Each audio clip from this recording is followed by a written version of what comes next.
Pernah tak kau rasa kepala kau macam stor simpanan yang bersepah, penuh dengan fakta rawak, berita semalam, drama selebriti dan 101 cara entahlah, untuk apa pun. Kita hidup dalam zaman paradoks. Akses kepada maklumat adalah tanpa had, tapi kebijaksanaan kita seolah-olah semakin berkurang. Kita tahu nama semua watak dalam siri TV popular, tapi lupa hari jadi kawan baik sendiri. Ini bukan salah kau sepenuhnya. Minda kita tidak direka. Untuk tsunami maklumat 24/7.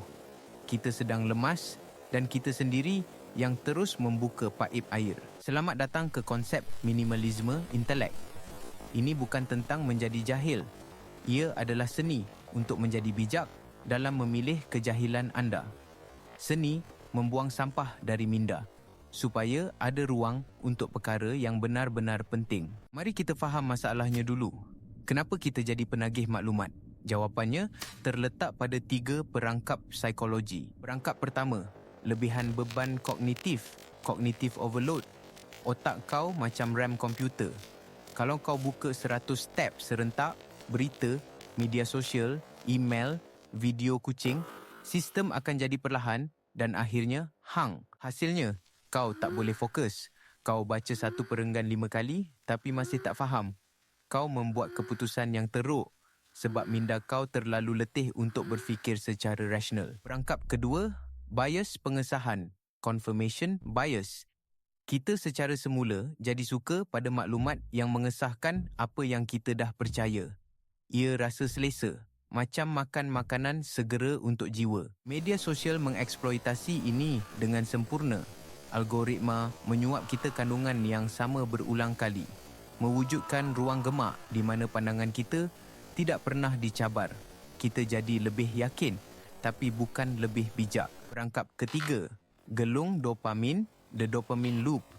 Setiap notifikasi, like atau tajuk berita yang mengejutkan adalah suntikan kecil, dopamin, hormon ganjaran.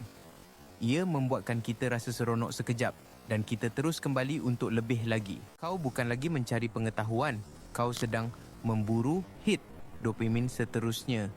Ia sama seperti ketagihan, tetapi bukannya pada bahan, sebaliknya pada rangsangan maklumat yang tidak berkesudahan. Jadi, kita dah kenal pasti musuh kita, beban kognitif, bias kita sendiri dan reka bentuk platform yang ketagihan. Kita rasa terperangkap, tapi ada jalan keluar. Ini adalah pelan tindakan 5 langkah untuk menjadi seorang minimalis intelek. Ia memerlukan disiplin, tetapi ganjarannya adalah kejelasan minda yang tak ternilai. Langkah pertama, lakukan audit maklumat. Selama 1 minggu, jadi detektif untuk minda kau sendiri. Dari mana maklumat kau datang? Berapa banyak masa kau habiskan di setiap platform? Dan yang paling penting, tanya soalan ini. Selepas mengambil maklumat ini, adakah aku rasa lebih berpengetahuan atau sekadar lebih cemas dan terganggu? Audit ini akan menyakitkan. Kau akan sedar betapa banyak masa yang terbuang untuk sampah. Tapi kesedaran adalah langkah pertama untuk berubah. Langkah kedua, cipta diet maklumat. Sama seperti diet pemakanan, kau perlu merancang apa yang kau makan secara mental. Kurangkan makanan segera, clickbait, gosip, kemarahan di media sosial. Gantikan dengan makanan berkhasiat, buku yang mendalam, dokumentari yang mencabar pemikiran, perbualan dengan orang yang lebih bijak daripada engkau, atau sekadar kesunyian. Jadualkan masa tanpa skrin. Contohnya, 30 minit pertama selepas bangun tidur dan 30 minit terakhir sebelum tidur. Biarkan minda kau bermula dan berakhir dengan tenang, bukan dengan kekecohan dunia luar. Langkah ketiga, guna penapis yang kejam. Tak semua maklumat dicipta sama. Kau perlukan sistem untuk menapis 99% daripadanya. Fikirkan tentang Warren Buffett dan peraturan 25/5 beliau. Senaraikan 25 perkara yang kau ingin belajar atau capai. Kemudian, bulatkan 5 yang paling penting. Lupakan 20 yang lain seolah-olah ia adalah racun. Fokuskan tenaga mental kau hanya pada 5 teratas. Penapis kedua ialah soalan, berguna atau sekadar menarik. Maklumat tentang lubang hitam mungkin menarik, tapi adakah ia berguna untuk hidup kau hari ini? Maklumat tentang cara menguruskan kewangan mungkin kurang seksi, tapi ia jauh lebih berguna. Ini bukan bermakna kau tak boleh belajar perkara yang menarik, tetapi utamakan yang berguna. Penuhkan tangki mental kau dengan bahan api berkualiti tinggi dahulu. Langkah keempat, amalkan JOMO, Joy of Missing Out. Kita telah diajar untuk takut ketinggalan.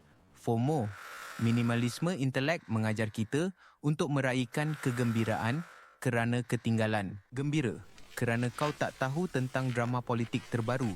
Gembira kerana kau tak tengok siri TV yang semua orang cakapkan. Kenapa? Kerana kau menggunakan masa dan tenaga itu untuk sesuatu yang lebih baik. Setiap kali kau berkata tidak kepada satu maklumat, kau sedang berkata ya kepada fokus, kedamaian dan pemikiran yang mendalam. Ia adalah satu pertukaran yang sangat berbaloi. Langkah kelima, fokus pada pengeluaran, bukan pengambilan. Kita terlalu banyak mengambil, membaca, menonton, mendengar. Sudah tiba masanya untuk lebih banyak mengeluarkan, menulis, mencipta, membina, mengajar. Pengambilan maklumat adalah pasif. Pengeluaran adalah aktif. Apabila kau cuba menjelaskan satu idea dalam tulisan ataupun membina sesuatu berdasarkan pengetahuan kau, barulah kau benar-benar faham. Gantikan 1 jam melayari media sosial dengan 1 jam menulis jurnal. Gantikan 1 jam menonton berita dengan 1 jam mengusahakan hobi atau projek sampingan. Kau akan rasa lebih bertenaga, bukan lebih letih. Kesimpulannya, minda kau adalah aset paling berharga.